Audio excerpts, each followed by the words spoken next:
جو لوگ حج یا عمرہ جو لوگ حج یا عمرہ کر کے آتے ہیں ان کو بڑے اہتمام سے لوگ رشتہ دار دوست احباب ملنے آتے ہیں، دعا بھی کراتے ہیں. شرع میں یہ بدعت نہیں کہلائے گا. مسند امام اعظم رحمہ اللہ میں یہ حدیث آئی ہے کہ الحاج مغفور الی الانسلاخ المحرم. اس کا کیا مفہوم ہے؟ اصل بات اتنی سی ہے کہ حضور اقدس صلی اللہ علیہ وسلم نے خود فرمایا کہ جب حاجی حج کر کے آئے یا عمرے سے کوئی آئے تو اس سے اپنے لیے دعا کرواؤ. اصل بات یہ کہ رسول اللہ صلی اللہ علیہ وسلم فرمایا جب کوئی حج کر کے عمرہ کر کے آئے تو اس سے اپنے لیے دعا کرواؤ، کیونکہ وہ گناہوں سے پاک ہو کے آیا. اسی لیے اللہ کے جو اصل صحیح بندے اس حدیث کے مفہوم کو جانتے تھے وہ بحری جہاز پہ پہنچ جاتے تھے کہ حضرت قبل اس کے کہ گھر داخل ہوں اور وہاں جا کر پھر آپ گناہوں میں پڑ جائیں پہلے ہی دعا مانگ لیں. لیکن حج وہ جو بیت اللہ میں کیا ہے، دبئی والا حج نہ ہو کہ دبئی سے ہو آئے اور کہیں کہ حج ہو گیا عمرہ ہو گیا. تو اس لیے وہ بیت اللہ کا جو حج ہے اس کے متعلق یہی حکم ہے کہ ان لوگوں کے بزرگوں نے کہا کہ گھروں میں داخل ہونے سے پہلے ان سے دعا کرا لو کیونکہ یہ پاک ہو کے آئے. محرم کا جو آیا ہے اول تو اس حدیث میں بھی اختلاف ہے، لیکن اگر اسے مان بھی لیا جائے کہ وہ پورے وجوہ سے ثابت ہے تو بھی وہ اس زمانے کی بات ہے جبکہ لوگوں کا حج کا سفر کئی مہینوں میں ہوتا تھا. اس سفر کی مشقت خود اس کے گناہوں کو معاف کرا دیتی تھی. اس سفر کے لیے جانا خود اس کے گناہوں کو معاف کرا دیتا تھا. پیدل چلنا، اونٹوں پہ سواری کرنا، گھوڑوں پہ جانا، اللہ کا خود یہ فرمانا کہ یاتون من کل فج عمیق، اور وہ اللہ کے گھر حاضری دینے کے لیے آئیں گے ہر اس گہرائی سے جو نہایت گہرے مقامات ہیں، پہاڑوں کے دامن. وہاں کوئی آبادی ہے، وہاں سے وہ پہاڑ پہ چڑھے گا، کہیں روڈ پہ پہنچے گا، کہیں راستے میں پہنچے گا، کتنا سفر کر کے آئے گا. فرمایا مغفور لہم، وہ بخشا ہوا. اسی طرح عمرے کے متعلق بھی آتا ہے، رسول اللہ صلی اللہ علیہ وسلم نے فرمایا عمرے کے درمیان کے گناہ معاف کر دیتا ہے، اور حج کے درمیان کے گناہ معاف کرا دیتا ہے، اور حج عمرے کے درمیان کے گناہ معاف ہو جاتے ہیں، اور عمرے اور حج کے درمیان گناہ معاف ہو جاتے ہیں. چاروں صورتیں گنوائیں کہ ایک حاضری کے بعد دوسری حاضری کے دوران جو بھی خطائیں ہیں وہ معاف ہو جاتی ہیں. اسی لیے رسول اللہ صلی اللہ علیہ وسلم اس بات پر زور دیتے تھے کہ کوئی آدمی بیت اللہ کے لیے آئے تو وہ آ کے طواف کرے، اور صحابہ کرام رضی اللہ عنہ جب جاتے تھے ایک آدھ عمرہ کر لیتے تھے، باقی سارا وقت طواف میں گزارتے تھے، اکثر طواف کرتے تھے. یہ اب خلافت عثمانیہ کے دور تک یہ چیز رہی ہے. خلافت عثمانیہ میں جو برکتیں تھیں ان میں سے ایک یہ بھی تھا کہ امیر المومنین جو تھے ترکی میں استنبول میں، وہ باقاعدہ ایجنسیز انٹیلیجنس کی جو ہوتی تھی ان سے فہرست منگواتے رہتے تھے کہ کون عبادت میں آدمی بس مصروف ہے، مشغول ہے. دکانیں کھلی حرمین شریفین میں، 11 بجے 12 بجے بکری ہو گئی. تاجر نے دیکھا اتنے پیسے تھے، اتنا مال لیا، ادائیگی ہو گئی قرض کی، اتنے گھر میں دے دوں گا، کل کا اللہ مالک ہے. دکان کو تالا ڈالا، بیت اللہ میں چلے گئے، مسجد نبوی میں چلے گئے، رسالت پناہ صلی اللہ علیہ وسلم پہ درود پیش کرتے رہے، طواف کرتے رہے، نماز پڑھتے رہے کہ اصل کام اللہ کی عبادت ہے، اس کے لیے آئے. ہم لوگوں نے مقصد بلا دیے، ہم بھی عبادت ہی کے لیے آئے. اس لیے نماز میں ہمیشہ لمبے سجدے کرے، دیر تک اللہ کے حضور میں کھڑا رہے. اللہ کہتا ہے فَسَبِّحْهُ لَيْلًا طَوِيلًا، رات گئے تک میری تسبیح بیان کیا کرو. سبحان اللہ وبحمدہ، سبحانک اللہم وبحمدک، یہ رات گئے تک پڑھتے رہو. عشاء کے بعد کئی گھنٹے پڑھتے رہو. اللہ کہتا ہے میری تسبیح. اب عبادت رہی نہیں نا. اس لیے عبادت اتنی کرنا کہ اس سے آدمی تھک جائے ہلکا سا. شوگر والوں کو بھی یہی کہتے ہیں اتنا چلو پیدل کے تھوڑا سا تھک جاؤ. اتنی عبادت کرے نہ تھوڑا سا تھک جائے، یہ شریعت میں مطلوب ہے. اسی لیے اللہ کہتا ہے فَإِذَا فَرَغْتَ فَانْصَبْ، اور جب آپ فارغ ہو جائیں تو آپ اتنی اللہ کی عبادت کریں کہ آپ کو تھکن محسوس ہونے لگے. حضور صلی اللہ علیہ وسلم سے خدا کہتا ہے تو خدا تعالیٰ سے کوئی عرض کرے کہ اے رب وہ کون سی چیز ہے جس سے فارغ ہو جائیں، وہ بھی عبادت ہی تھی. لوگوں کو سمجھاتے تھے تو وہ بھی عبادت تھی، ایمان کی دعوت دیتے تھے وہ بھی عبادت تھی. کس چیز سے فارغ ہو جائیں؟ اللہ کہتا ہے اس دعوت کے کام سے جب آپ فارغ ہو جائیں تو ہمارے سامنے اتنا کھڑا ہوں، اتنی عبادت کریں کہ آپ کو تھکن محسوس ہونے لگے. اسی لیے رسول اللہ صلی اللہ علیہ وسلم، حضرت عائشہ رضی اللہ عنہ کہتی ہیں تورمت قدمات، دونوں پاؤں سوج جاتے تھے، رات کو اتنی دیر تک کھڑے رہتے تھے. میں نے کہا اللہ کے رسول کیا بخش نہیں دیے گئے؟ آپ نے فرمایا ایسے ہی ہے. میں نے کہا پھر کیوں آپ اتنی عبادت کرتے ہیں؟ کیا زبردست جواب دیا آپ نے. فرمایا افلا اکون عبدا شکورا، تو بخش دیا گیا ہوں تو شکر نہ ادا کروں. مطلب یہ کہ ایک پہلو یہ ہے کہ کوئی اس لیے لمبی عبادت کرے کہ اللہ سے معافی مانگے، اور ایک پہلو یہ ہے کہ بخش دیا گیا ہوں تو شکر ادا کروں. دوسرے پہلو کو لے لیے. اسی لیے طواف زیادہ کرنا، وہاں جا کر لوگوں کو غفلت سے بیدار کرنا خود ایک عبادت ہے. مثلا دوست ہیں، سب ہیں، اب وہ غافل ہے، اسے خریداری سے فرصت نہیں کہ چلو آؤ یہ چیز خرید لیں، اچھا آؤ یہ چیز خرید لیں، اچھا یار ذرا سا سونے دو، اے سی ہے باہر بڑی گرمی. دوسرا کہتا ہے نہیں آؤ اللہ کی بات، آؤ خدا کو یاد کریں. یہ بہت بڑی چیز ہے کہ وہ خود بھی عبادت میں مصروف ہے اور دوسرے کو بھی عبادت کے لیے لے کے جاتا ہے. اور دوسرا پہلو اس کا یہ ہے کہ کوئی آدمی وہاں جا کر پناہ لے لے اور پھر عبادت میں اتنا مصروف ہو جائے کہ فرض کو ضائع کرنے لگے.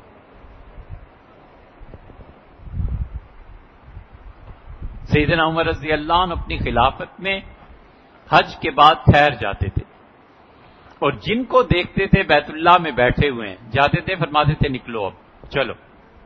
کسی نے کہا امیر المومنین عبادت کے لیے ٹھہرے ہیں. سیدنا عمر رضی اللہ عنہ نے کیا دماغ تھا، فرمانے لگے آج یہ عبادت کے لیے ٹھہرے ہیں نا، کل اہل مکہ انہیں کھانا دینے لگیں گے، اور پھر ہوتے ہوتے شہروں میں تجارت اور حکومت کے کام متاثر ہونے لگیں گے، اور یہاں ایک جماعت پوری پیدا ہو جائے گی جو لوگوں کی روٹیوں پہ گزارا کریں گے. میں کہتا ہوں نکلو یہاں سے، جاؤ تجارت کرو، حکومت کے کام کرو تاکہ آگے کو امت پھیلے.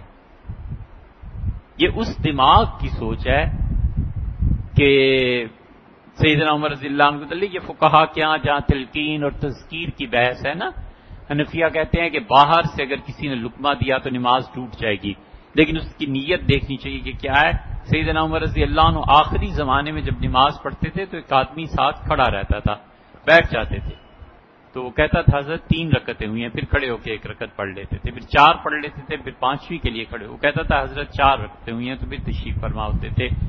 اللہ کے حضور میں حافظہ نسبتاً کم پڑ گیا، لیکن جو سوچ تھی برابر وہ اتنی آگے کی رہی. تو اس لیے یہ سب عبادت کی چیزیں ہیں بیت اللہ میں جانے کی. اسی لیے رسول اللہ صلی اللہ علیہ وسلم نے فرمایا کہ اللہ کہتا ہے جو میرے گھر آئے گا وہ میرا مہمان ہے. نبی کریم صلی اللہ علیہ وسلم فرمایا جو لوگ حج اور عمرہ کے لیے آتے ہیں ان کا احترام کرو. ضیوف اللہ، یہ اللہ کے مہمان ہیں، اللہ کا وفد ہے جو اللہ کے گھر حاضر ہوا ہے. اور اسی لیے رسول اللہ صلی اللہ علیہ وسلم فرمایا کہ حج پہ عمرہ اور عمرے پہ حج کرتے رہنا ینفیان الفقر، تمہارے رزق کی تنگی کو دور کر دیتا ہے، رزق کی تنگی دور ہو جاتی. یہ سارے فضائل ہیں. تو وہ لوگ پہنچتے تھے کہیں جا کر محرم میں، سفر میں، سال کے بعد. دہلی سے حرمین شریف فین جانا اور آنا 10 مہینے تو معمولی بات تھی، روٹین میں خرچ ہو جایا کرتے تھے. 10 مہینے کا سفر ہوتا تھا. شاہ ولی اللہ رحمۃ اللہ 2 سال میں یہ سفر کیا ہے. شاہ صاحب 1 سال وہاں رک گئے تھے. یوں ہی ہوتا تھا. تو اس لیے جب وہ واپس آتے تھے تو رسول اللہ صلی اللہ علیہ وسلم یہ پاک ہو کے آیا، اس سے اپنے لیے دعا کراؤ. صحابہ کرام رضی اللہ عنہ دعا کراتے تھے، پھر وہ زمزم لاتے تھے. ام المومنین حضرت عائشہ رضی اللہ عنہا جب بھی آتی تھیں بیت اللہ میں حاضری ہوتی تھی اصل میں امہات المومنین کو رسول اللہ صلی اللہ علیہ وسلم نے آخری حج جب کیا ہے تو ساری بیویوں کو ایک دن جمع فرمایا اور فرمایا علیکن، بس ہو گیا حج الحصیر، اب چٹائیوں پہ بیٹھی رہنا۔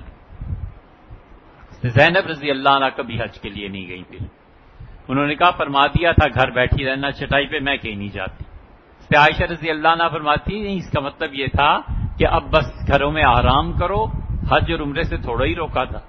تو ام المومنین رضی اللہ عنہ ہمیشہ جاتی تھی، اسی لیے جب سیدنا علی رضی اللہ عنہ کے لیے بصرہ گئی ہیں تو ام المومنین ام سلمہ رضی اللہ عنہ نے خط لکھا اور لکھا کہ ام المومنین آپ کہاں جا رہی ہیں، واپس آئیے مدینہ منورہ، رسول اللہ صلی اللہ علیہ وسلم نے منع نہیں فرما دیا تھا۔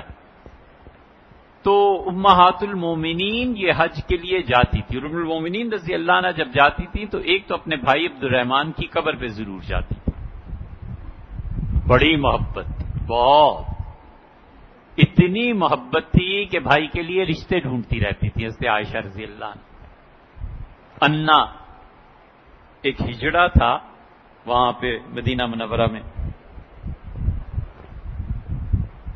4 تھے، رسول اللہ صلی اللہ علیہ وسلم نے آپ کو علم میں نہیں تھا، حضرت عائشہ رضی اللہ عنہ اور خالد ابن ولید رضی اللہ عنہ دونوں کے ساتھ یہ واقعہ پیش آیا۔ رسول اللہ صلی اللہ علیہ وسلم کہیں تشریف لے گئے خالد ابن ولید رضی اللہ عنہ سے ملنے، یا پھر رسول اللہ صلی اللہ علیہ وسلم گھر تھے، آپ کو اطلاع پہنچی، ایک ہجڑے نے کہا خالد اگر یہ شہر پتہ ہو جائے نا تو فلاں کی بیٹی خدا کی قسم ایسی خوبصورت اور ایسی خوبصورت میں تمہاری شادی اس سے کرا دوں گا۔ اور حضور صلی اللہ علیہ وسلم گھر تشریف لائے اور حضرت عائشہ رضی اللہ عنہ اس ہجڑے سے کہہ رہی تھی کہ مجھے اپنے بھائی عبد الرحمن کے لیے کوئی خوبصورت سی لڑکی بتاؤ۔ اس نے کہا فلانے کی بیٹی اٹھتی ہے تو ایسے اور چلتی ہے تو ایسے۔ حضور صلی اللہ علیہ وسلم نے جملہ سن لیا، آپ نے فرمایا خدا غارت کرے انہیں، مجھے نہیں پتا تھا کہ ان کی نظریں اتنی تیز ہوتی، میرے علم میں نہیں تھا، خبردار جو یہ آئندہ آئے ہمارے گھروں میں، مطلب یہ کہ اگر آتے رہیں گے تو پھر پردے کا مقصد ہی فوت ہو گیا۔ وہ تصویر کشی اگر ایسی کر دیں کہ نہ دیکھنے کے باوجود تصور قائم ہو جائے تو پھر رہ گیا تو رسول اللہ صلی اللہ علیہ وسلم نے ان تینوں یا چاروں کو مدینہ منورہ سے نکال دیا تھا، فرمایا تھا کہ مطلب یہ تھا کہ کوئی عیب نہیں ہے، تم میں کوئی برائی نہیں ہے کہ تم ایسے ہو گئے، بس یہ ہے کہ سوسائٹی چونکہ متاثر ہوتی ہے اس لیے تم باہر جاؤ، تو وہاں بھیج دیا تھا۔ اور باہر جا کر رسول اللہ صلی اللہ علیہ وسلم نے ایک ہجڑے کو مکان بھی دیا، یہ بھی سنت ہے، یہ بھی حدیث سے ثابت ہے، حضور صلی اللہ علیہ وسلم نفرت کا رویہ نہیں تھا، اکاموڈیشن تھی کہ برادری میں جتنے بھی طبقات ہیں ان کو اکاموڈیٹ کرنا چاہیے۔ اور یہ فرما دیا تھا کہ ہفتے میں ایک بار آپ آیا کرو جمعے کے دن، جمعے کے دن غالباً مجمع چونکہ زیادہ ہوتا ہے اور لوگ خیرات کر دیتے ہیں، تو فرمایا تھا اپنی ضرورت کی چیزیں لے کے خیرات وصول کر کے چلے جایا کرو، تو وہیں رہتے تھے۔ تو عبد الرحمن حضرت عائشہ رضی اللہ عنہ کو بہت، اور عبد الرحمن کا اچانک بیٹھے بیٹھے انتقال ہو گیا، حضرت عائشہ رضی اللہ عنہ پہ قیامت ٹوٹ گئی، بھائی کی قبر پہ آئیں، بہت دیر کھڑی رہیں، روتی بھی رہیں اور اشعار بھی انہوں نے پڑھے۔ یہ عبد الرحمن رضی اللہ عنہ ام المومنین رضی اللہ عنہ کے جو بھائی تھے، یہ ساری فیملی عبادت، اور اس میں حضرت عائشہ رضی اللہ عنہ دوسرا کام یہ کرتی تھی کہ بیت اللہ کا کثرت سے طواف کرتی تھی، اور بتاتی تھی کہ رسول اللہ صلی اللہ علیہ وسلم نے طواف کرنے کو زیادہ کہا تھا، اور عمرہ بھی کرتی تھی وہیں سے جہاں رسول اللہ صلی اللہ علیہ وسلم نے ڈانٹا تھا کہ اب تم ہمیں روک دو گی، ہم نہ جائیں مدینہ منورہ، بھائی کو بلاؤ۔ تو عبد الرحمن کو بلایا گیا، تو آپ نے عبد الرحمن تمہاری بہن جب نہا لیں تو انہیں وہاں سے عمرہ کرانا، تو عبد الرحمن رضی اللہ عنہ ہی نے عمرہ کرایا تھا۔ یہ عبد الرحمن اپنے والد کے اتنے مخالف رہے ہیں، بندے تھے نا، آخر مرد تھے، فتح مکہ کے موقع پہ جا کر اسلام قبول کیا ہے، ساری زندگی کفر پہ رہے ہیں، لیکن جس پہ بھی رہے ہیں ڈٹ گئے۔ پھر حضرت عائشہ رضی اللہ عنہ مدینہ منورہ جاتی تھی، زمزم لے کے جایا کرتی تھی ہمیشہ، تو یہ جو چونکہ عمرے اور حج سے واپس آنے والے زمزم لے کے آتے ہیں، یہ ایک بہت بڑی نیکی ہے جو وہ کرتے ہیں۔ رسول اللہ صلی اللہ علیہ وسلم بھی زمزم لاتے تھے۔ حضرت عائشہ رضی اللہ عنہا وہ زمزم اپنی سہیلیوں کو مدینہ منورہ میں جو بڑے لوگ تھے ان کو بھجوایا کرتی تھی۔ اس لیے حاجی جب اتنے پے در پے نیکی کے اعمال کرتا ہے تو یہ ساری چیزیں اس کو یہ شرف بخشتی ہیں کہ اس سے دعا کرائی جائے۔ اور چونکہ یہ عمل ہوتا تھا محرم سفر تک پورا، اس لیے اس حدیث میں یہ لفظ آیا ہے۔ بہرحال حکم اب بھی یہی ہے، اور بہتر یہ ہے کہ جب ایئرپورٹ پہ آئیں تو جا کر ان سے دعا کرائی جائے۔